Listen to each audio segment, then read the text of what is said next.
Hi, I'm Paul Feinberg, host of the UCLA Anderson podcast. We're here today with Professor Judson Caskey, and we'll be talking about leverage. Professor Caskey, perhaps you could begin with just a simple explanation on what leverage is to get everybody on the same page.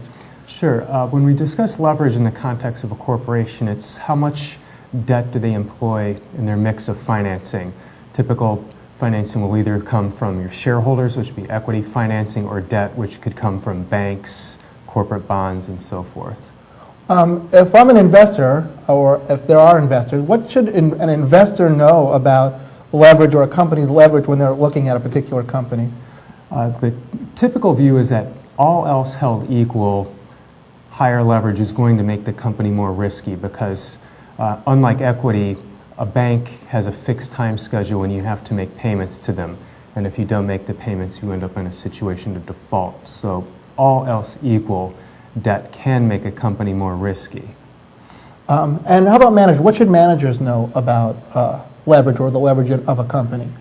When a manager is considering leverage, they're considering what's the best way to obtain financing. There are tax advantages to having debt. Another advantage to debt is that you don't cede voting rights to bankers. So for example, your shareholders can raise money via debt and they don't give up any of their control of the company's shares. So between the inexpensive financing due to tax benefits and control benefits, corporate managers will tend to want to take on some debt to the extent that they can afford it. And going back to what investors should think of, they need to consider that leverage makes a company risky, all else equal. But when a company is actually making its borrowing decisions, all else isn't equal. So the companies that tend to take on a lot of debt, it's because they can afford it. Perhaps they have high, stable cash flows coming in. So when you see a company that has a lot of debt, an investor should not think this company is riskier. They need to see how much debt does the company have relative to their capacity to bear debt. Is it in a particular stage in a company's lifetime when they're likely to move from maybe taking on equity investors to leverage investing? Most likely the debt financing would come later in a company's life when it's generating stable cash. What a company wants to avoid is having a debt payment come due at a time when they don't have cash on hand. So if you think about an early stage firm, they're making investments in research, product development, advertising. They have lots of cash going out, not too much going in, so that's not a good time to be obligated to pay on a fixed schedule. So you've recently written a paper about leverage. What were some of your findings in that?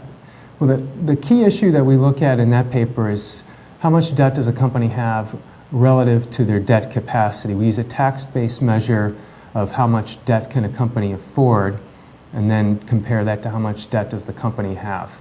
And then we look at the correlation of this measure with future stock returns. And we find that actually firms with high debt, which on the face might seem that they're riskier, actually are fairly low-risk firms with fairly low returns. But this is because the firms that are taking on the most debt are the firms with the very high, stable cash flows. They're very low risk. And we find very high stock returns for firms that have very little debt, but very high capacity to bear debt. So suppose you could afford to be making debt payments of $100 a month, but you only commit yourself to $2 a month debt. It's these firms that are having very high stock returns, and we find that there's some association with future growth in that company's asset base, future growth in earnings.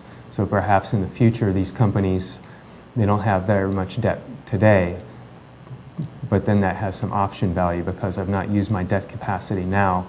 In the future, when it's time to grow my firm, then I can start to unlock some of that debt capacity to grow the firm. And those firms actually tend to do quite well.